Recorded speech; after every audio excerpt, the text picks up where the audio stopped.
சிவபெருமானோட அவதாரம் தான் ஆஞ்சநேயர் அவதாரம். அவர் எப்படி பிறந்தாருன்னு பார்க்கலாம்.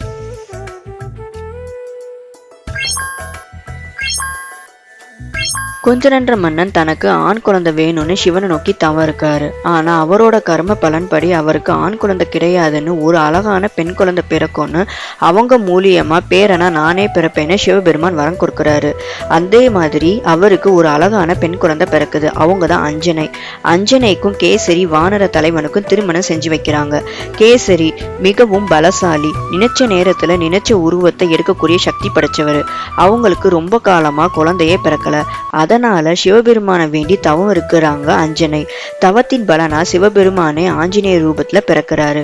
ஆஞ்சநேயர் பிறக்கும் போதே பலசாலியாவும் ஒவ்வொரு இடத்துல இருந்து இன்னொரு இடத்துக்கு எளிதாக போகக்கூடிய வலிமை படைத்தவரா இருக்காரு. அப்படிதான் சூரியனை பலன்னு நினைச்சு சாப்பிட போயிருக்காரு. அப்போ அந்த வழியா வந்த இந்திர பகவான் அவரை தாக்கியிருக்காரு. ஆனா ஆஞ்சநேயர் சிவபெருமானோட அவதாரன்றனால நீர், நெருப்பு, காற்று, ஆகாயம் எந்த ஒரு ஆயுதத்தாலையும் அழிவில்லைன்னு அவருக்கு எல்லா கடவுளும் வரம் கொடுத்திருக்காங்க. அதனாலதான் ஆஞ்சநேயர் பலசாலியாவும் அழிவில்லாதவராகவும் இருக்காரு.